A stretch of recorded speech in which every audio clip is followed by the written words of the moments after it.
আজ হলো ভূত চতুর্দশী। সবাইকে জানাই ভূত চতুর্দশীর শুভেচ্ছা। কথিত আছে যে ভূত চতুর্দশীর দিন নাকি 14 শাক খেতে হয় আর সন্ধেবেলা 14 প্রদীপ জ্বালাতে হয়। আমার শ্বশুরবাড়িতেও কিন্তু এমনটা নিয়ম আছে। তো সেই মতো দুপুরবেলা তো আমরা 14 শাক খেয়েছি আর সন্ধেবেলা এখন 14 প্রদীপ জ্বালাচ্ছি। তোমাদের কাদের কাদের এই নিয়মটা আছে বলো তো? এক এক জায়গায় এক এক রকমের নিয়ম, তবে মোটামুটি এই নিয়মটা মনে হয় সবারই আছে। তো দেখো, সন্ধেবেলা 14 প্রদীপ জ্বালিয়ে দিয়েছি, সব জায়গায় মোমবাতিও জ্বালাবো। আর এদিকে মেয়ের বায়না হয়েছে যে এবছর ও নাকি রঙ্গোলি বানাবে, তাও আবার ফুল দিয়ে। এটা ও ফার্স্ট টাইম করতে চলেছে, জানি না ও কতটুকু ঠিকঠাক মতো করতে পারবে। ও আমাদের বাড়ির সামনে থেকেই বেশ কিছু কালারফুল ফুল নিয়ে এসছে, কিছু পাতাও কালেক্ট করে নিয়ে এসছে। এবার প্রথমে পাতাগুলোকে মাঝখানে দিয়ে নিয়েছে আর তার পাশ দিয়ে সাদা ফুলগুলোকে রাউন্ড করছে। আর তার আগে কিছু গাঁদা ফুল ও কুচি কুচি করে নিয়েছে।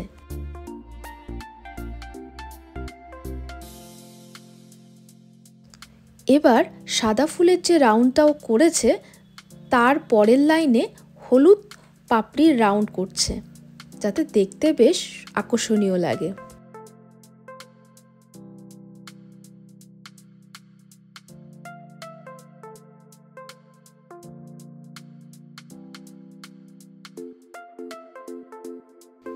এবছর ওর ইচ্ছে হয়েছে হাতে মেহেন্দি পরবে।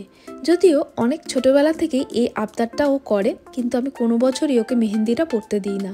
কারণ কি, বাজারের কেনা যে মেহেন্দিগুলো ওগুলো কিন্তু হাতে পরা খুব একটা ভালো না, যেহেতু অনেকটা ছোট সেহেতু পরতে দিতাম না। এখন যেহেতু একটু বড় হয়েছে তাই বারবার বায়না করছিল বলে পরতে দিলাম। আর তারপরে যেটা গেরুয়া কালারের যে গাঁদা ফুলের পাপড়িগুলো ছিল সেটা দিয়ে ও ফুলের পাপড়ির মতো করে নিচ্ছে, দিয়ে পাপড়িগুলোকে সেই গাঁদা ফুলের পাপড়ি দিয়ে ভরাট করবে।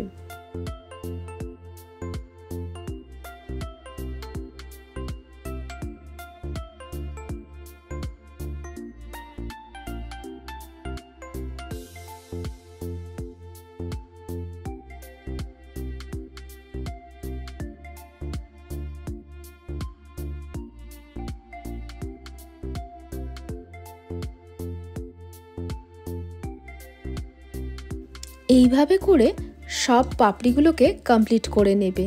দেখো, এই ফুলের রঙ্গোলি বানানো কিন্তু খুব ইজি, যে কেউ বানাতে পারবে একবার দেখিয়ে দিলেই। সেজন্য আমিও তোমাদের সাথে শেয়ার করছি। আমারও বেশ ভালো লাগলো, খুব সুন্দরভাবে দিচ্ছে বলে, তাই তোমাদের সাথে শেয়ার করলাম। এগুলো ঘরের এন্ট্রান্সে বা বিভিন্ন জায়গায় করা যেতে পারে, বেশ ভালো লাগে কিন্তু দেখতে। এবার হলুদ যে গাঁদা ফুলের পাপড়িগুলো ছিল সেগুলোকে দিয়ে পাপড়িগুলোর চারিদিক দিয়ে একটা করে বর্ডার করে দিচ্ছে।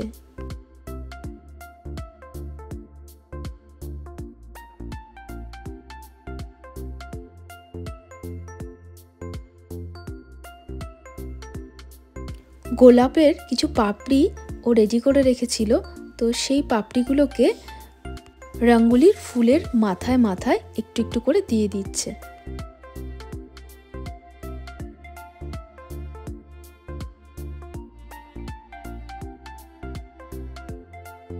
দুটো পাপড়ির মাঝখানে মাঝখানে সাদা আর বেগুনি কালারের দুটো ফুলের পাপড়ি মিক্সড করে করে দিয়ে নিচ্ছে।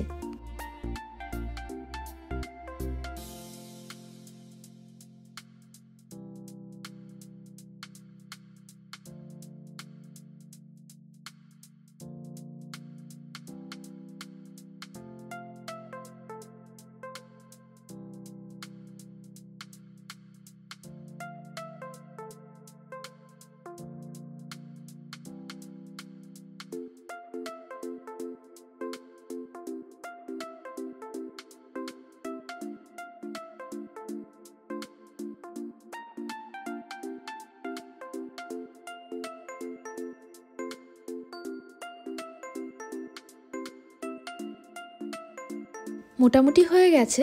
তো তারপরে ও ফুলের মাঝখানটাতে হলুদ পাপড়ি দিচ্ছিল, কিন্তু ভালো লাগছিল না আমি বললাম, তাই সরিয়ে দিল। তো এখন মাঝখানে মাঝখানে প্রদীপ দিয়ে সুন্দর করে সাজিয়ে দেবে, এটাতে দেখতে আরো সুন্দর লাগবে।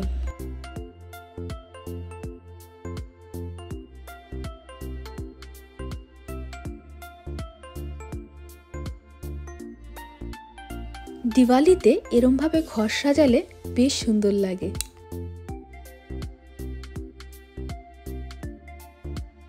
এবার রঙ্গোলির ফাইনাল লুকটা দেখে নাও। দেখো কি সুন্দর লাগছে না?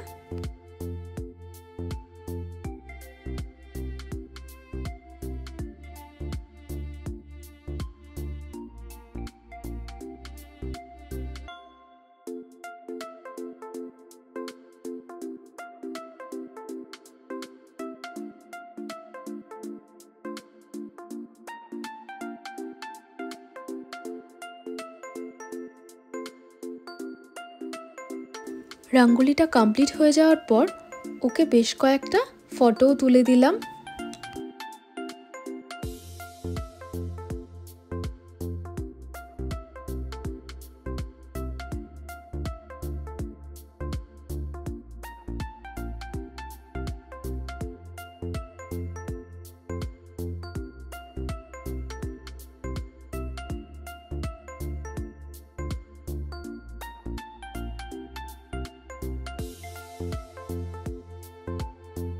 ভূত চতুর্দশীর দিন বাড়িতে কিন্তু ভূত এসছে দেখো।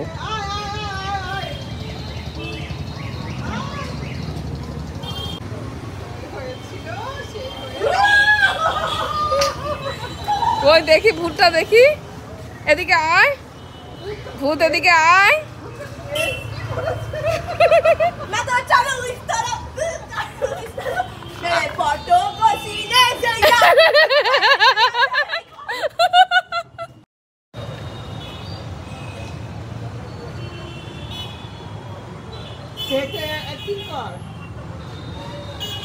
সত্যিকারের ভূত নেমে এসছে।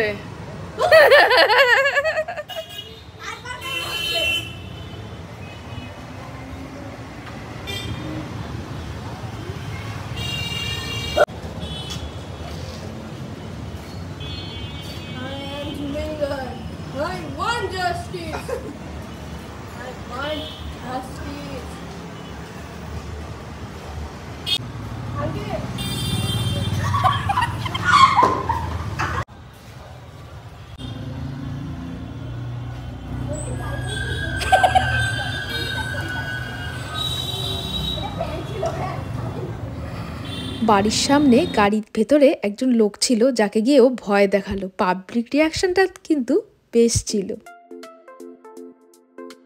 আর তারপরে তো যে ক্যান্ডেলগুলো কালকে আনা হয়েছিল বেশ কিউট দেখতে, ওগুলো জ্বালিয়ে নিয়েছিলাম, ছেলেদের কাছেও দিলাম আর ঠাকুরের সামনেও দিয়েছিলাম। আর তারপরে ছাদে এসে বাজি পোড়ালাম মেয়ের সাথে একটুখানি, আর চারিদিকে মোমবাতি ধরিয়ে দিলাম। বেশ ভালো লাগে এগুলো করতে। আচ্ছা একটু ঘোরা, কিচ্ছু হবে না, ঘোরা একটু গোল গোল করে ঘোরা।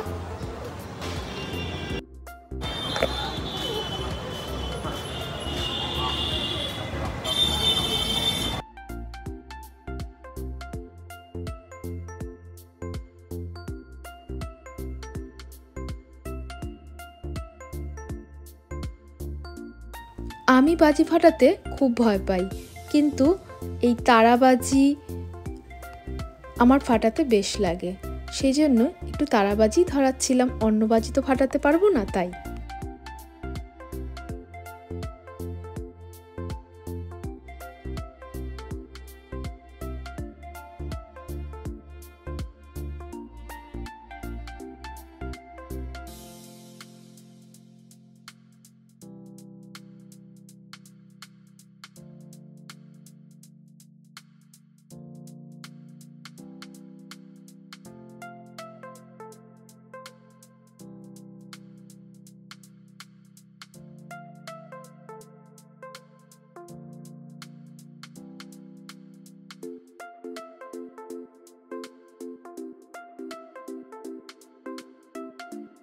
আজকের ভিডিওটা এই অবধি রাখছি। দেখা হচ্ছে অন্য কোনো ব্লগে। ততক্ষণ অবধি সবাই ভালো থেকো, সুস্থ থেকো, টাটা।